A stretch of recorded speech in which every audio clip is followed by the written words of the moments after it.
যেন বাঁচি, সেই জন্যে ঈশ্বর নিজে নেমে এলেন জগতে। যে আমার পিপাসা পাইয়াছে, জল দান করেন যিনি সেই গরমকালে সমরিয়া নারীকে যাকবের কুয়ার ধারে বলছে, তুমি যদি জানতে কে তোমাকে জল চাইছে তাহলে তুমি আমার কাছে জল চাইতে, কেননা আমি যে জল তোমাকে দিতে পারি সেই জল যে খায়, যে পান করে তার আর কোনোদিন পিপাসা লাগে না। আবার বলছেন আমার পিপাসা পেয়েছে।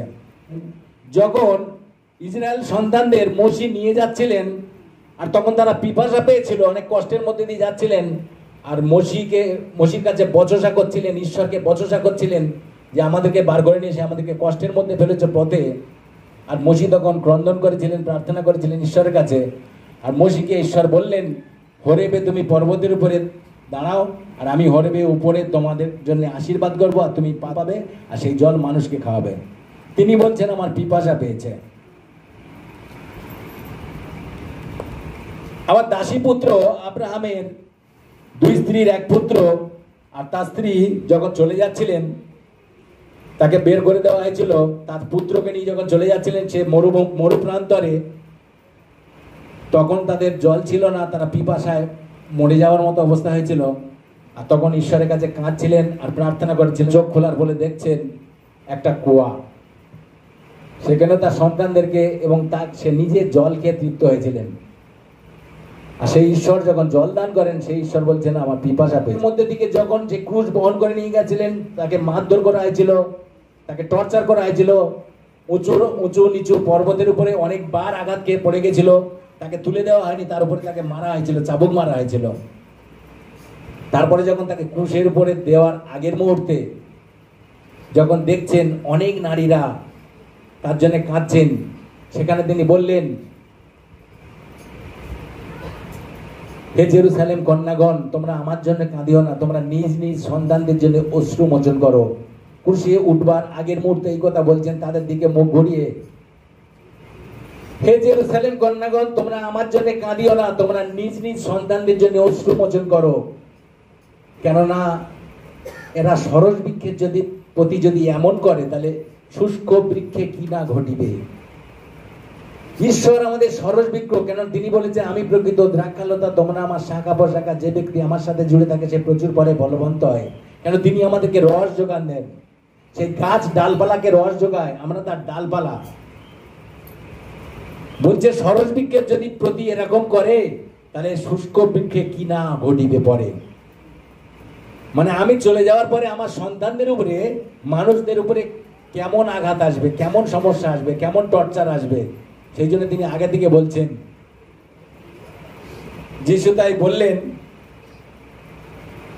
পিতো ইহাদিগকে ক্ষমা করো।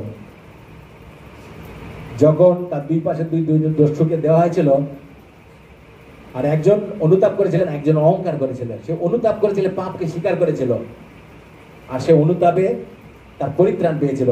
আর যিশু বলেছিল, অদ্বৈ তুমি আজকের আমার সাথে পরম দেশে যাবে, আমি যখন যাব তুমি আমার সঙ্গেই যাবে।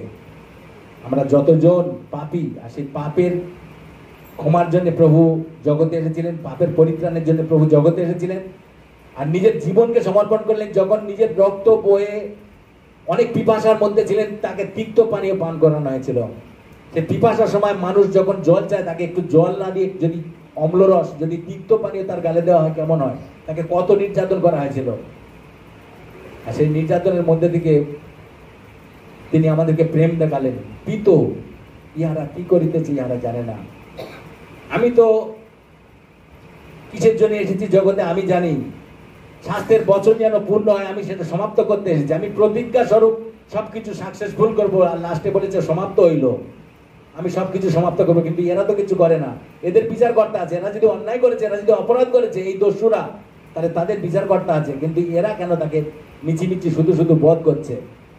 সেই জন্য বলছে ইহারা কি করিতেছে, ইহারা জানে না, পিতো ইহাদেরকে ক্ষমা করো।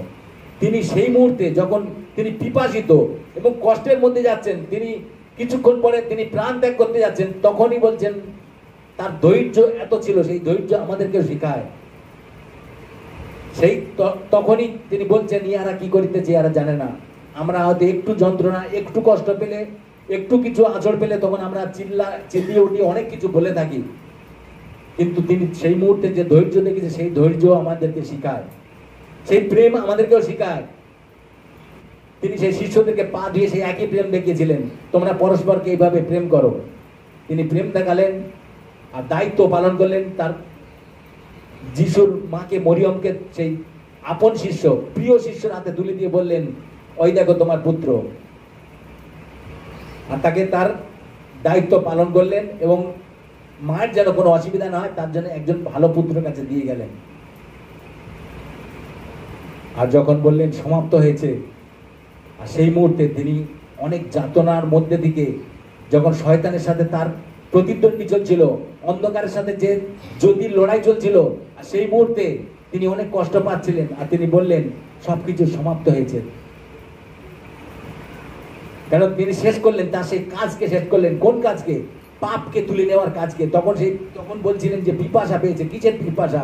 সে পিপাসা আমাদের পাপকে তিনি বহন করছিলেন, পাপকে তুলে নিচ্ছিলেন, যেন সমস্ত পাপ এই মুহূর্তে আমি সকলকে রক্ষা করতে পারি, যেন আর মানুষ পাপ না করে। সেই মুহূর্তে তিনি সেই বলছিলেন আমার পিপাসা পেয়েছে, মানে তোমাদের যত পাপ আছে আমাকে দিয়ে দাও, আর যেন তোমরা পাপ না করো। আজকের ক্রুশের মধ্যে দিকে যীশু খ্রিস্ট নিজেকে বলি হওয়ার মধ্যে দিকে আমাদেরকে বাঁচিয়েছেন। তাই আমরা আজকে বলতে পারি, পবিত্র প্রভু, প্রিয় যিশু, আমি তোমার বাক্যে বিশ্বাস করি, আর তুমি আমাকে ভালোবেসে স্বর্গ ছেড়ে এই ধরার মাঝে নেমে এসেছিলে। তুমি আমার পাপের জন্য ক্রুশে মৃত্যুবরণ করেছিলে, অনেক যাতনা নিজের রক্তের ঝরিয়ে মৃত্যু বরণ করেছ এবং কবরস্থ হয়েছ। তুমি মৃত্যুকে জয় করে উঠেছিলে। তাই আমি বিশ্বাস করি তুমি ঈশ্বর। আজ আমি তোমাকে ধরা দিয়ে বলতে চাই, আমিও তোমাকে ভালোবাসি। তুমি আমার জীবনের ত্রাণকর্তা, মুক্তিদাতা ও হৃদয়ের প্রভু হও, যেন তোমার সাথে অনন্ত জীবন বাস করতে পারি। ধন্যবাদ দিই তোমায়, তুমি আমাকে অনন্ত জীবন দিলে। এই প্রার্থনা প্রভু যীশু খ্রিস্টের নামে চাই,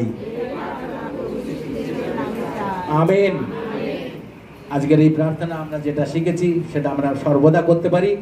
প্রভু যীশু ক্রুশের উপর দিয়ে যে রক্ত আমাদের জন্য ঝরিয়েছিলেন তা আমাদেরকে শুচিশুদ্ধ করে, সেই রক্ত আমাদের পাপ থেকে রক্ষা করে, সেই রক্ত আমার পাপকে বিনষ্ট করে। আমরা যদি শরণাপন্ন থাকি বিশ্বাস সহকারে, সেই বাক্যে আমরা বিশ্বাস করব, আর প্রভু যীশুকে বিশ্বাস সহকারে আমরা নিজেদের হৃদয়কে প্রভুর চরণে রাখবো। আজকের থেকে শুধু আমরা গুড ফ্রাইডে পালন করব না, শুধু আমরা মনে করবো না গুড ফ্রাইডে মানে ভালো দিন, কিন্তু আমাদেরকে বিশ্বাস সহকারে, অনুতাপ সহকারে নিজেকে তার চরণে রাখতে হবে সর্বদা। আর আমরা যেন এইভাবে তৈরি হতে পারি দিনের পর দিন, আর জগৎ থেকে আমরা নিজেকে রক্ষা পেতে পারি। জগৎ থেকে এই জন্যই রক্ষা পেতে পারি, যেমন করিন্থীয় 2 অধ্যায় 2 করিন্থীয় এই কথা বলেছে 4:14 থেকে 18 ওই কথা বলছে, তোমরা অবিশ্বাসীদের সহিত অসমভাবে জোয়ালিতে বদ্ধ হইও না, কেননা ধর্মের ও অধর্মের পরস্পর কি সহভাগিতা? অন্ধকারের সহিত দীপ্তির বা কি সহভাগিতা? আর বলিয়াল পাপদেবের সহিত খ্রিস্টের ঐক্যে কি ঐক্য? অবিশ্বাসীদের সহিত বিশ্বাসীদের বা কি অংশ? আর প্রতিমাদের সহিত ঈশ্বরের মন্দিরের বা কি সম্পর্ক? আমরাই তো জীবন্ত ঈশ্বরের মন্দির। যেমন ঈশ্বর বলিয়াছেন, আমি তাহাদের মধ্যে বসতি করিব ও গমনাগমন করিব, এবং আমি তাহাদের ঈশ্বর হইব ও তাহারা আমার প্রজা হইবে। অতএব তোমরা তাহাদের মধ্যে হইতে বাহির হইয়া আইসো, পৃথক হও, ইয়া প্রভু কহিতেছেন। আমরা আজকে থেকে সেইভাবে চলতে চেষ্টা করব যে আমি যেটা করছি সেটা কি প্রভুকে অসন্তুষ্ট করছি? আমি যেটা করছি সেটা কি প্রভুর থেকে আমাকে দূরে রাখছি?